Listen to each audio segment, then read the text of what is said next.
नमस्कार दोस्तों, आपका स्वागत है आज के इस खास वीडियो में। आज हम एक ऐसे विषय पर बात करने वाले हैं जो हमारे समाज की गहराई में उतरा हुआ है, अंधविश्वास। हम अक्सर सुनते हैं कि काली बिल्ली ने रास्ता काट दिया, आंख फड़क रही है, छींक आ गई तो यात्रा टाल दो, या ग्रहण के दौरान खाना नहीं खाना चाहिए।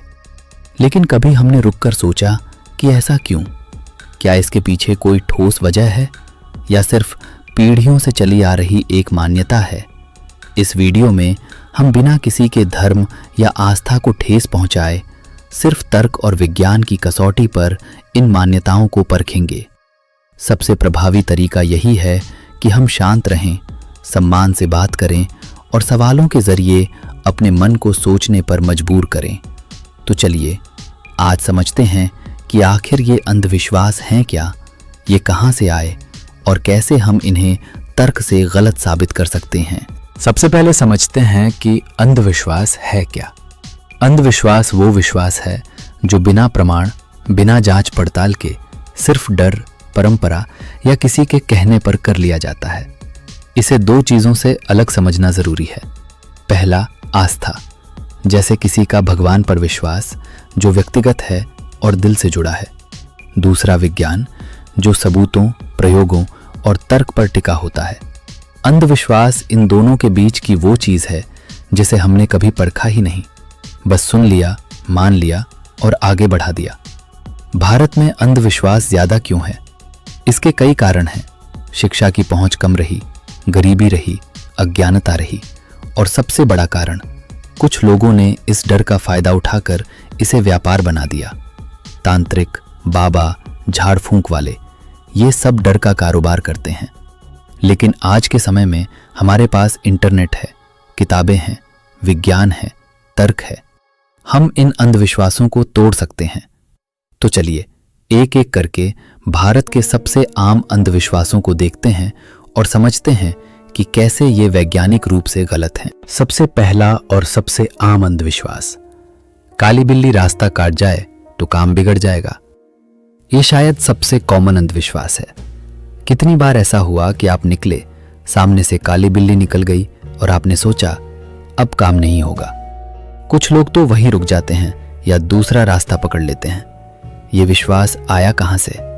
इतिहास में देखें तो ये मध्यकालीन यूरोप से आया। उस समय यूरोप में बिल्लियों को चुड़ैलों की साथी माना जाता था।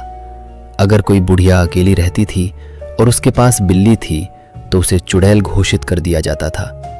धीरे धीरे ये धारणा फैली कि काली बिल्ली अशुभ है।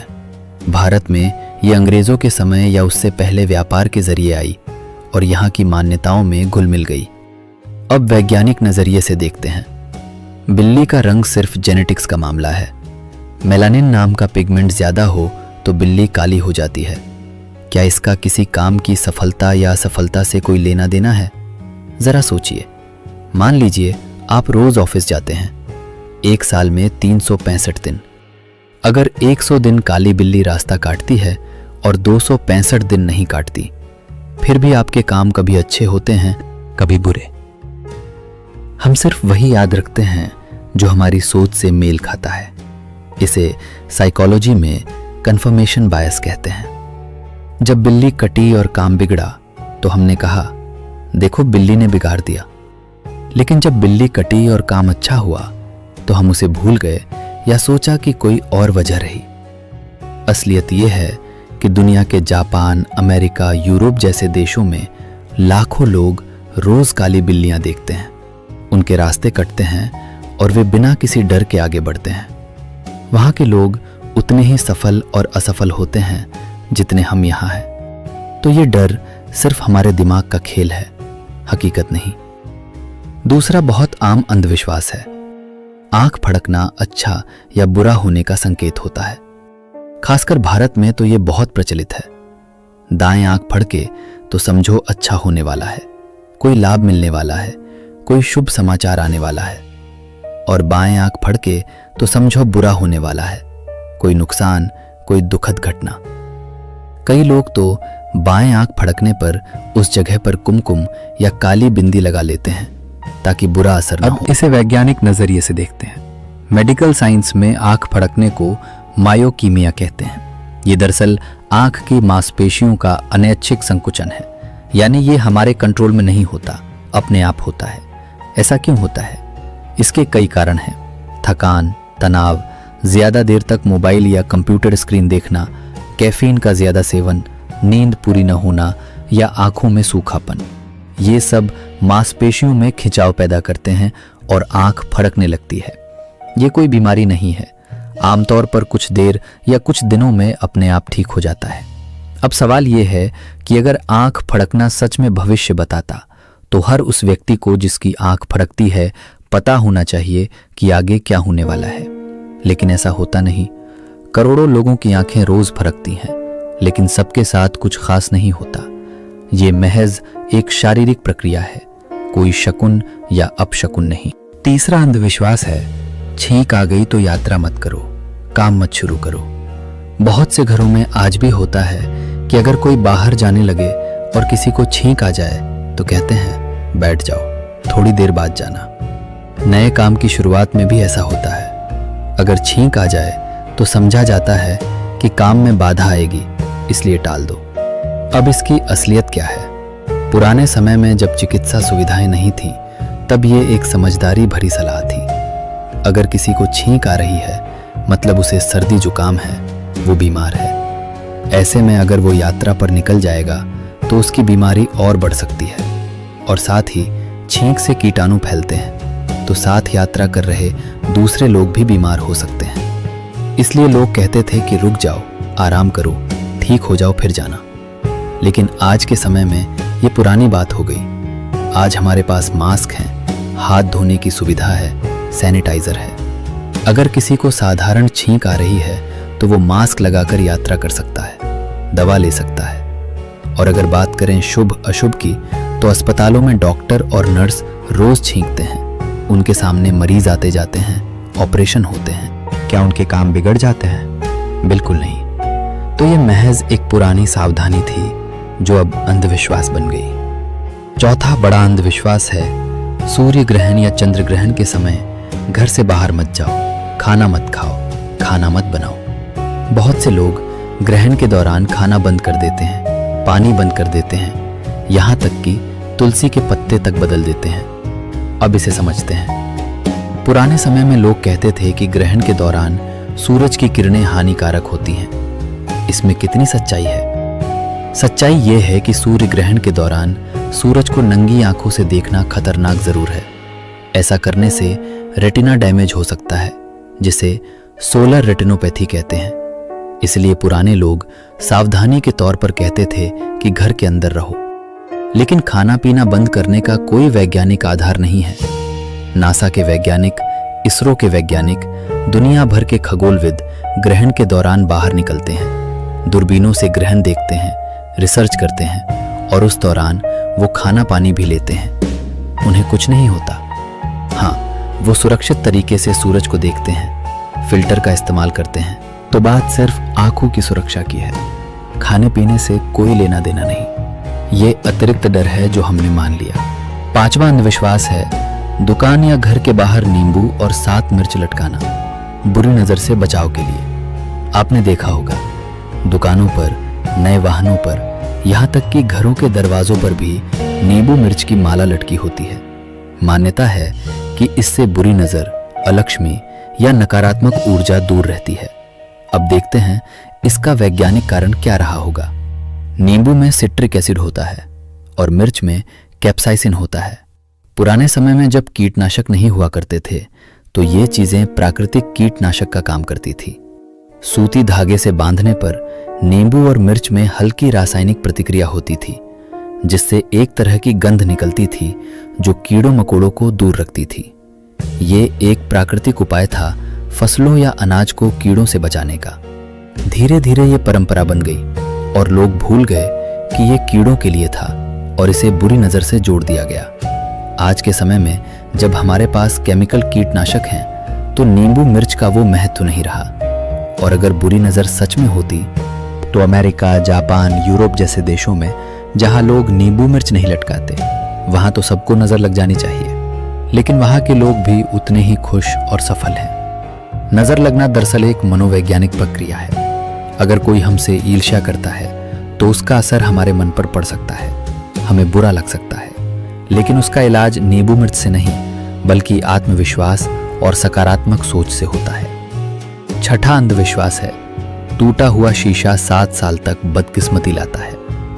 यह विश्वास बहुत पुराना है और ये भारत में ही नहीं पश्चिमी देशों में भी प्रचलित है। इसकी उत्पत्ति रोमन साम्राज्य के समय में मानी जाती है। उस समय शीशा बहुत महंगा हुआ करता था क्योंकि इसे बनाना मुश्किल था।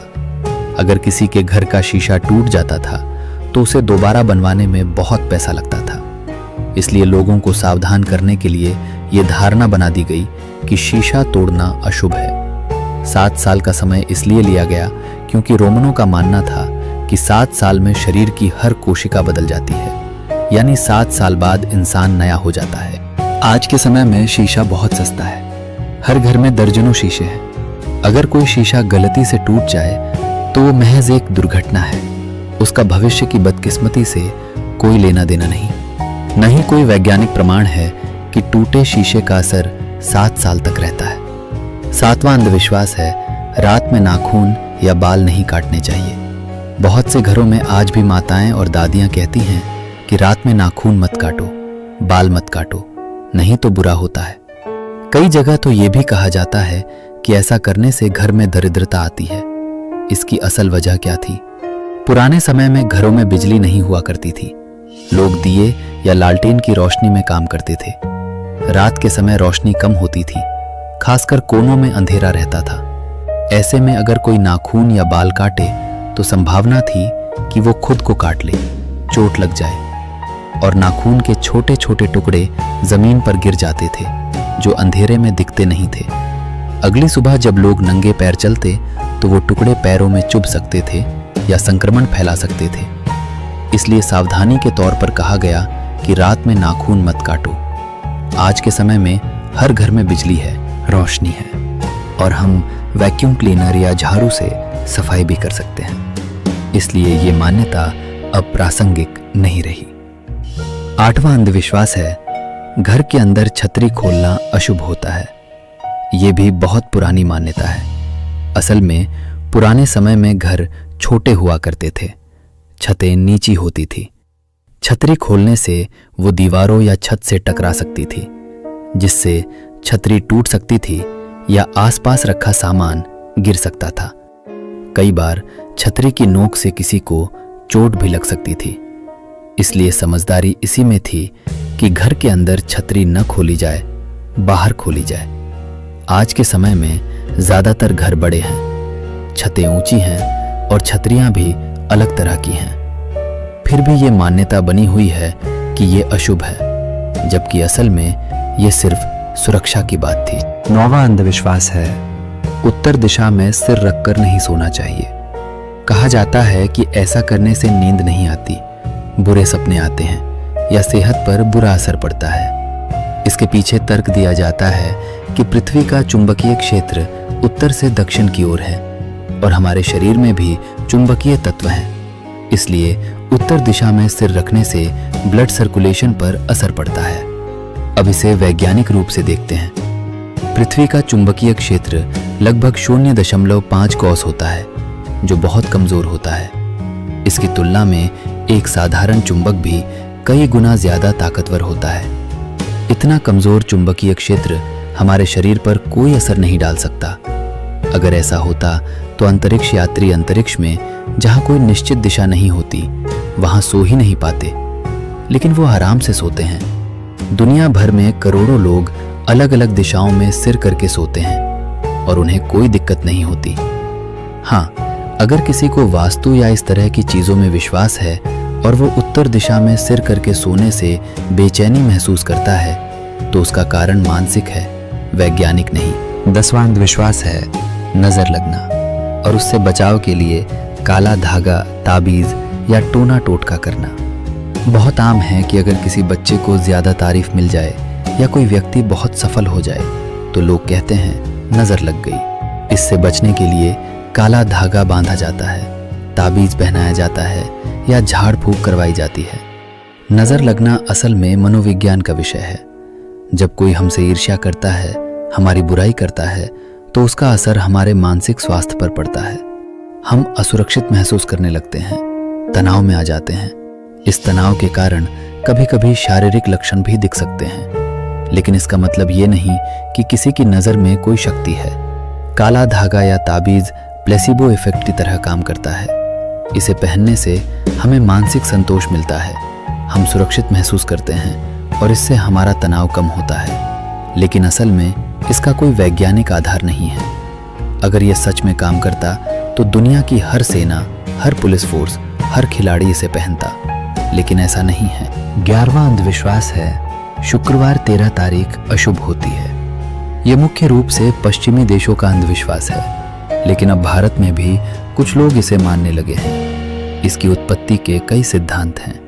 कुछ इसे ईसा मसीह के अंतिम भोज से जोड़ते हैं, जिसमें 13 लोग थे और शुक्रवार को उन्हें सूली पर चढ़ाया गया था। कुछ इसे नॉर्स पौराणिक कथाओं से जोड़ते हैं, लेकिन वैज्ञानिक रूप से देखें तो तारीख का महज एक अंक है। 13 अंक अपने आप में न तो अच्छा है न बुरा। महीने की 13 तारीख को और महीने की किसी भी दूसरी तारीख को होने वाली घटनाओं में कोई अंतर नहीं है। स्टैटिस्टिक्स भी यही कहते हैं कि 13 तारीख को न तो ज्यादा दुर्घटनाएं होती हैं, न ज्यादा अपराध, न कुछ और। ये बस एक अंधविश्वास है। 12वां अंधविश्वास है, देवता या भूत का साया होना।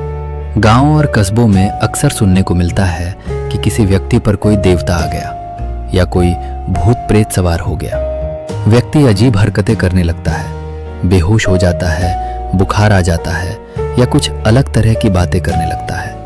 फिर ओझा या तांत्रिक बुलाया जाता है जो झाड़ फूक करता है। मेडिकल साइंस इसे क्या कहता है?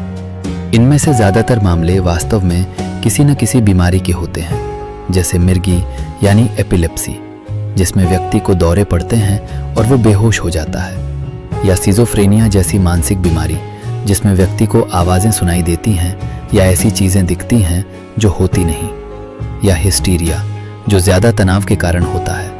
विटामिन की कमी, डिहाइड्रेशन, ब्रेन इन्फेक्शन, ये सब ऐसे लक्षण पैदा कर सकते हैं जिन्हें लोग भूत प्रेत समझ लेते हैं। इनका इलाज डॉक्टर से होता है, दवा से होता है, ओझा तांत्रिक से नहीं। दुर्भाग्य से कई लोगों को डॉक्टर के पास ले जाने की बजाय ओझा के पास ले जाया जाता है और उनकी हालत और खराब हो जाती है। 13वां अंधविश्वास है, जादू टोना और टोटके। ये भी बहुत पुरानी मान्यता है कि कोई व्यक्ति जादू से दूसरों को नुकसान पहुंचा सकता है, बीमार कर सकता है या मार भी सकता है।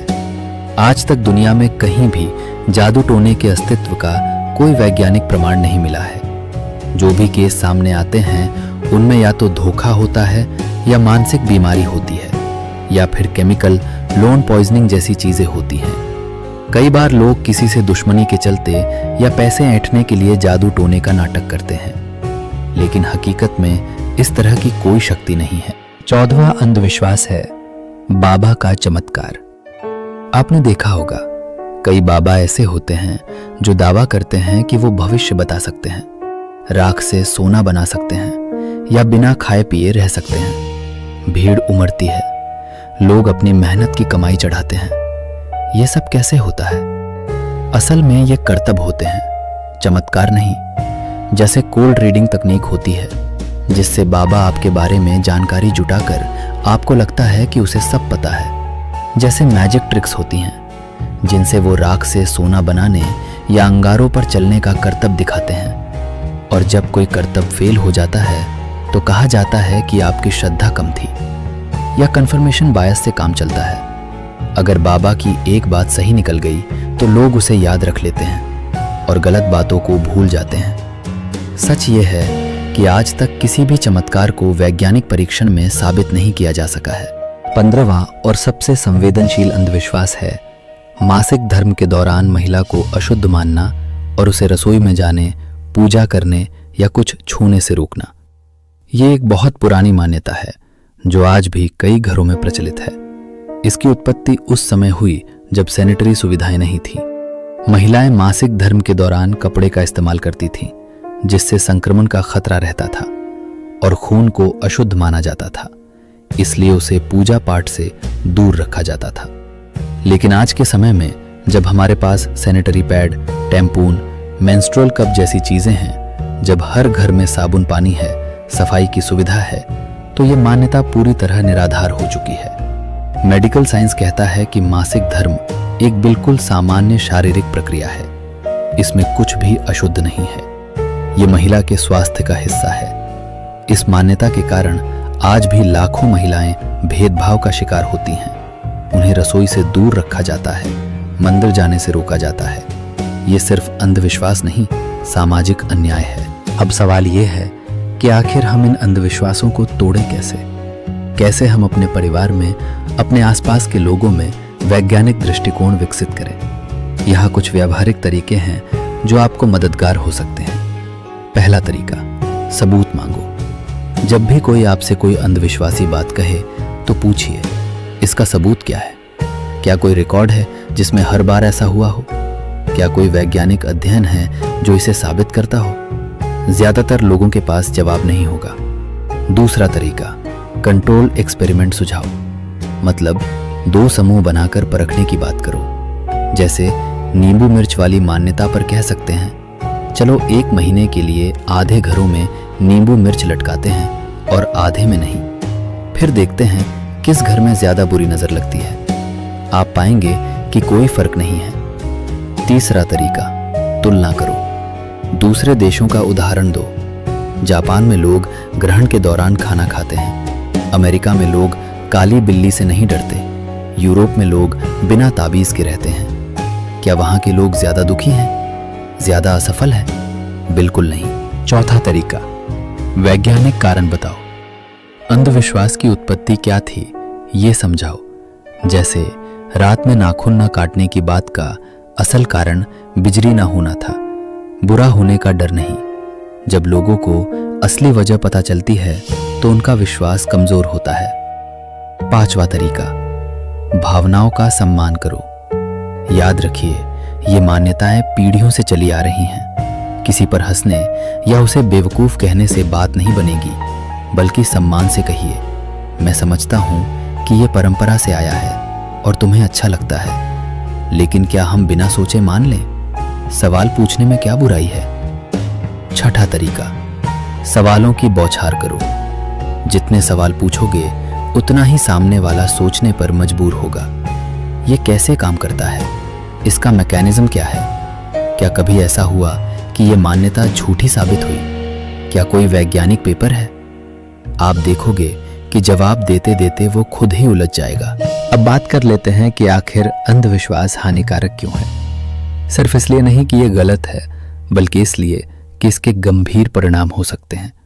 पहला नुकसान, आर्थिक शोषण। तांत्रिक, बाबा, झाड़ फूक करने वाले लोग अंधविश्वास का फायदा उठाकर गरीब और अशिक्षित लोगों से हजारों लाखों रुपए ऐंठ लेते हैं। लोग अपनी जमा पूंजी इनके चंगुल में गवा देते हैं। दूसरा नुकसान, स्वास्थ्य को हानि। बीमार होने पर डॉक्टर के पास जाने की बजाय लोग ओझा के पास जाते हैं। बीमारी बढ़ती है, कई बार जानलेवा हो जाती है। महामारी के दौरान भी हमने देखा कि कितने लोगों ने गोमूत्र पिया, गंगा में नहाए और वैक्सीन नहीं लगवाई। इसका नतीजा क्या हुआ, हम सब ने देखा। तीसरा नुकसान, सामाजिक अन्याय।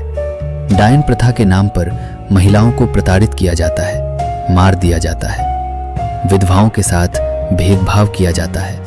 मासिक धर्म के नाम पर महिलाओं को अपमानित किया जाता है। अंधविश्वास सामाजिक बुराइयों को बढ़ावा देता है। चौथा नुकसान, फैसलों पर असर। अंधविश्वास के चलते लोग शादी विवाह टाल देते हैं, महत्वपूर्ण काम रोक देते हैं, नौकरी छोड़ देते हैं। इससे उनकी जिंदगी प्रभावित होती है। पांचवा नुकसान, समाज का पिछड़ना। जो समाज अंधविश्वास में जकड़ा होता है वो तरक्की नहीं कर सकता। वैज्ञानिक सोच ही किसी देश को आगे ले जाती है। हम देख सकते हैं कि जिन देशों ने विज्ञान और तर्क को अपनाया वो आज विकसित हैं। जो अंधविश्वासों में उलझे रहे वो पिछड़े रह गए। दोस्तों, आज के समय में वैज्ञानिक दृष्टिकोण सबसे जरूरी है। हमारे संविधान में भी मौलिक कर्तव्यों में लिखा है कि हमें वैज्ञानिक सोच विकसित करनी चाहिए। पंडित जवाहरलाल नेहरू ने कहा था कि भारत को अंधविश्वास से मुक्त होना चाहिए, लेकिन ये सरकार अकेले नहीं कर सकती। ये हम सबको मिलकर करना है। अंधविश्वास कोई धर्म नहीं है, ये अज्ञानता है। आस्था निजी हो सकती है, लेकिन अंधविश्वास पूरे समाज को नुकसान पहुंचाता है। इसलिए जरूरी है कि हम सवाल पूछें, जांच करें, तर्क का इस्तेमाल करें।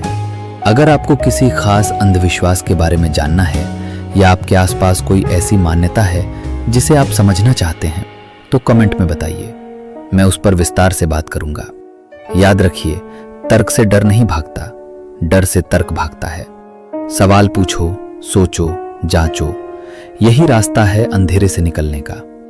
अगर आपको ये वीडियो पसंद आया तो लाइक करें, शेयर करें और चैनल को सब्सक्राइब करें, ताकि ऐसी ही ज्ञानवर्धक वीडियो आप तक पहुंचती रहें। आपका बहुत बहुत धन्यवाद। नमस्कार।